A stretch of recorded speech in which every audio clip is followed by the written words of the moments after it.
So all the reasons I see gold in a bull market, silver will outperform gold in percentage moves, both to the upside and the downside, depending on the volatility. But in the long run, silver will be significantly higher in the future than it is today if you're holding it for the long term. But it's important. That's my view. That's my conviction. To those who would say Piepenburg is possibly selling his book, his dollar case is intelligent, but it might not necessarily be correct. These are important things. I want to make it very clear that there are cases where the dollar could have a last dance, as Henrik Zeberg said, or as in certainly the Brent Johnson, the milkshake theory, he thinks the DXY could go to 130. Could that mean a weaker gold and silver price? Matthew Piepenburg presents a strong case for the long-term strength of precious metals, particularly silver, within a continuing gold bull market. While gold remains the foundation of monetary preservation, Piepenburg explains that silver's volatility allows it to outperform gold in percentage terms during both upswings and corrections. Historically, silver acts as gold on steroids, moving more sharply in either direction. He believes silver's long-term value will be significantly higher than it is today for investors who hold through volatility. However, Piepenburg warns that conviction must stem from economic understanding, not short-term speculation. The global landscape of debt saturation, fiscal irresponsibility, and currency debasement, in his view, strongly supports tangible assets as protection against inflation and monetary decay. Addressing opposing views, Matthew Piepenburg notes theories like Henrik Zeberg's last dance scenario and Brent Johnson's milkshake theory, which predict a temporary surge in the US dollar index to around 130. Such strength could momentarily pressure gold and silver prices. Yet Piepenburg believes any dollar rally would be short-lived, reflecting structural weakness rather than true resilience. He argues that monetary excesses and policy distortions ultimately undermine fiat credibility. Investors, therefore, must distinguish between short-term market reactions and long-term preservation of value. Ultimately, Matthew Piepenburg maintains that tangible assets will outlast financial manipulation. Even if the dollar experiences a brief surge, it cannot escape the weight of global debt, deglobalization, and declining trust in central bank policies. These factors, over time, strengthen the case for gold and silver as reliable stores of value. For Piepenburg, disciplined investors who endure volatility will be rewarded. In an age of financial distortion, patience and foresight in holding precious metals remain the most enduring strategy for true wealth preservation. Before we continue to discuss this, please subscribe to our channel and activate the bell icon for timely updates. Don't worry, gold and silver will only go secularly up and there's nothing to worry about, no major pullbacks. Yes, of course, there are pullbacks in bull markets. I still believe that. And I absolutely believe that the world in 2025 is very, very different than the world in 2011 for all the reasons we just went over. Again, from the BRICS to the de-dollarization, to the tier 1 status, to even banks like Morgan Stanley recommending 20% gold allocations, to the obvious movement by central banks to prefer gold over US Treasuries, Judy Shelton, et cetera. So the world in 2025 and that tipping point, that pendulum swing to real money versus fake currency or paper money is very, very on the minds and very conscious of the central banks and the policymakers of the world, much more so today, post-2022, than it was in 2011. So comparing gold and silver's moves in 2025 is very different than in 2011. So all the reasons I see gold in a bull market, silver will outperform gold in percentage moves, both to the upside and the downside, depending on the volatility. But in the long run, silver will be significantly higher in the future than it is today if you're holding it for the long term. But it's important. That's my view. That's my conviction. To those who would say Piepenburg is possibly selling his book, his dollar case is intelligent, but it might not necessarily be correct. These are important things. I want to make it very clear that there are cases where the dollar could have a last dance, as Henrik Zeberg said, or as in certainly the Brent Johnson, the milkshake theory, he thinks the DXY could go to 130. Could that mean a weaker gold and silver price?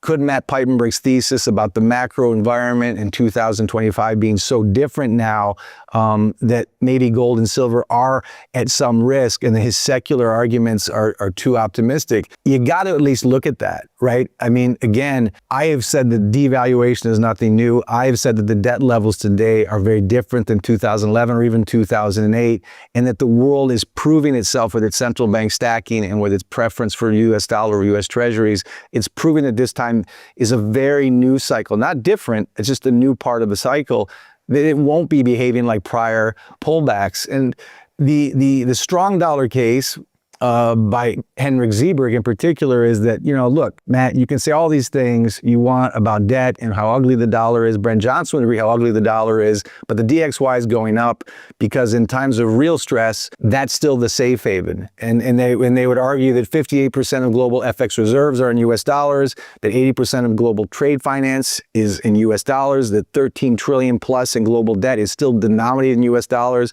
There's massive euro dollar demand. There's massive demand in the derivatives markets because they all have to be backed by U.S. treasuries. And there's 90 trillion FX swaps, Matt. So look, when the what hits the fan, if markets mean revert, that means the world's going to still run to the best horse in the glue factory, the US dollar, and the DXY is going to spike. And what Zeberg is saying is when that happens, there's going to be a run to the safe haven of the US Treasury and the US dollar, DXY will spike, and there'll be a 30% retracement in gold, which means a much higher retracement in silver. That's the case against what I'm saying. It is a valid case. You cannot ignore the case. My counter to that case is, first of all, running up into 2025 is very different than the run up into 2008. And the world is very much showing us their hand, so to speak. And that is, the world is already preparing for some type of mean reversion in the market, some type of credit crisis, some type of uh-oh moment in the S&P. It may or may not happen, but if it did, the life raft the world is already showing itself to go to is clearly precious metals and not the US dollar or the US Treasury. Again, if you look at Treasury auctions, if you look at the net dumping of US Treasuries and the stacking of gold, if you look at what the BIS is doing, what the IMF is doing, if you look at what central banks are doing, if you look at the fact that, central banks now, as of this, again, recording, own more gold and hold more gold than US Treasuries, that if Zeberg, for example, and many like him say, if the market crashes, that the world's going to go to U.S. Treasuries and the U.S. dollar as a safe haven, I would argue that that is not going to be the case because it's already not the case. The world's already turning its back on the U.S. 10-year, the U.S. 30-year, the U.S. Treasury, and stacking gold. So if there is a mean reversion moment, as Zeberg predicts, and he could be right, in 2026, 2027, or tomorrow afternoon, that the world's not going to react the way it did in 2008 because they're going to go to gold more than U.S. Treasuries. And so you won't see a spike in the DXY and you won't see a 30% retracement in physical gold.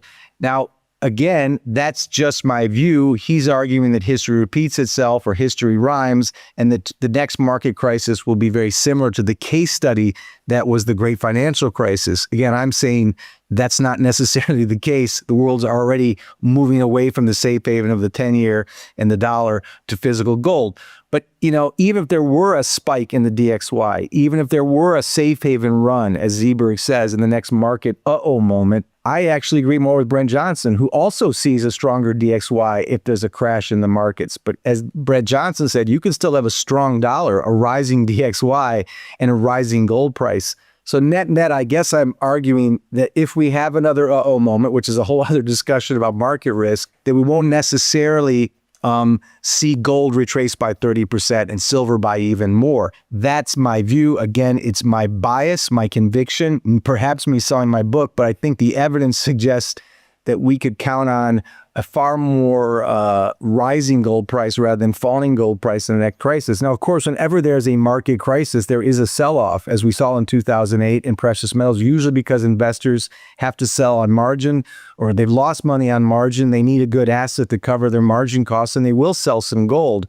But even if we had a 2008 moment where gold retraced, it would still spike back up again as it did post-great financial crisis. So even Zeberg, who sees a potential large pullback in gold if the markets crash, ultimately sees gold racing to the moon. The global monetary landscape of 2025 stands in stark contrast to 2011, marked by de-dollarization, BRICS expansion, and growing central bank preference for gold over US treasuries. Even institutions like Morgan Stanley now advocate 20% gold allocations, reflecting a broader recognition of fiat currency vulnerability. Central banks and policymakers are increasingly pivoting toward real money, signaling that gold and silver are not just hedges, but foundational assets in a shifting financial order. Matthew Piepenburg emphasizes that while short-term pullbacks are inevitable, the long-term direction for precious metals remains upward, driven by mounting debt, inflation, and eroding confidence in paper assets.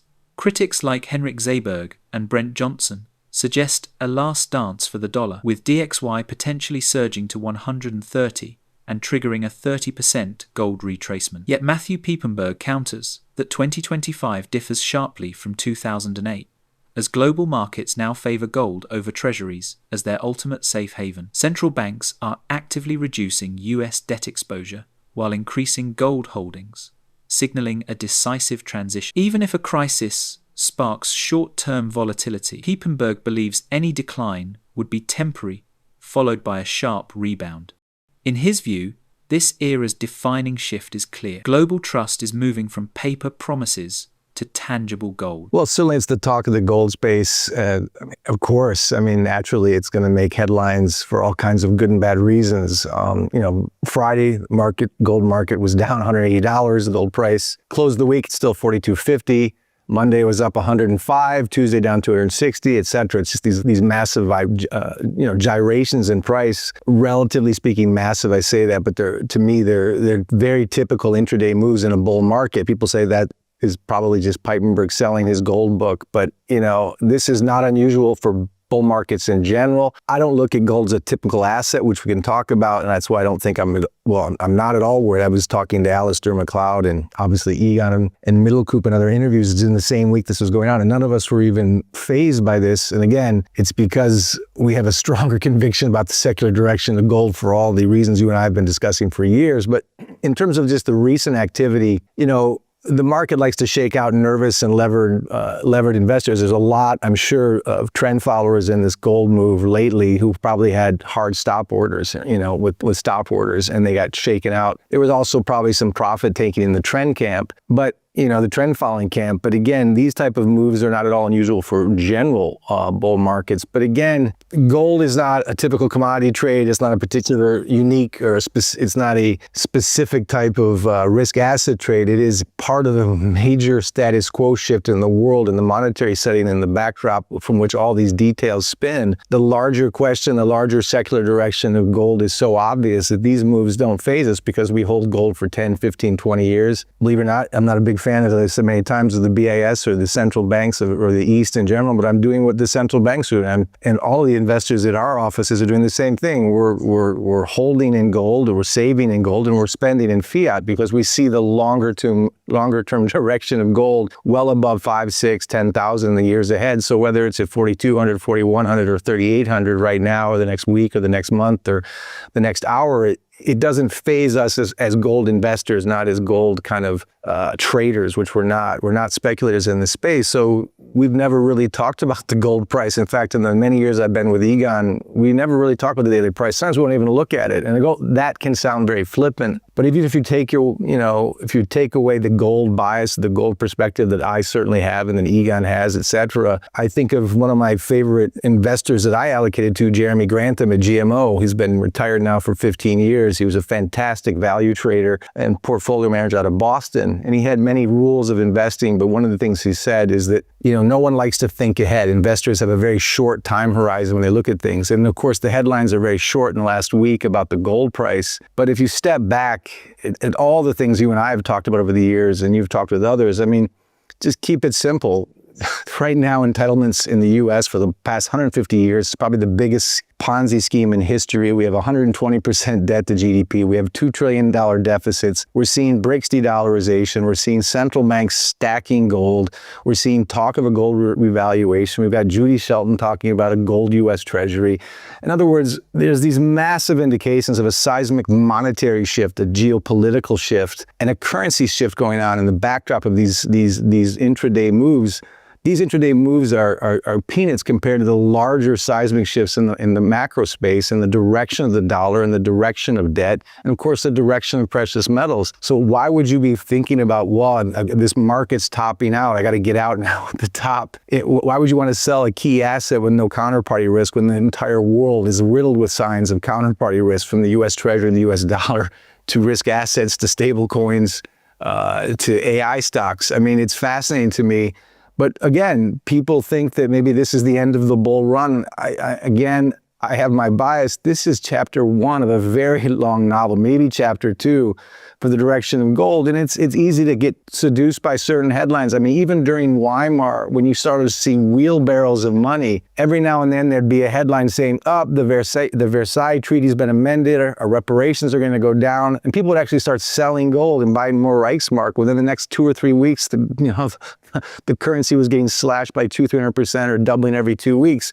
They thought that the problems were over. The problems that gold is an anti-fiat solution to, the problems that gold is solving, or basically doing nothing but hold its value while the rest of the world devalues, those are not going away just because there's a $150 move in the gold price during this particular day, up or down. These problems are so endemic to the global macro system and the global financial system. Again, long answer to a short question, Elijah, but no, these price moves don't faze me because I hold gold for decades, not for weeks or months. I don't trade them.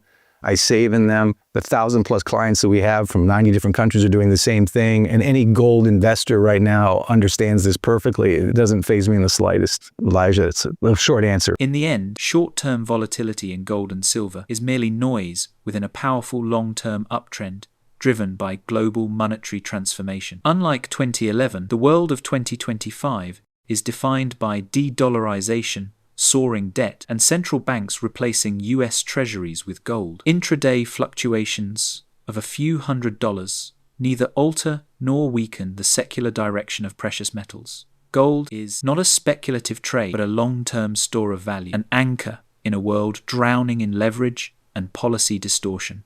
Investors who hold gold for decades, not days, understand its role as protection against systemic decay. Even if the dollar experiences a short-lived rally, the global trend toward tangible assets is irreversible. The larger macro shift from paper promises to real value is already underway. The real question then is not whether gold will rise, but whether investors can look beyond daily headlines to recognize the unfolding monetary reset. If you found this information valuable, make sure to hit like and drop a comment below with your thoughts. Don't forget to subscribe and turn on notifications so you never miss the latest updates. Thanks for watching.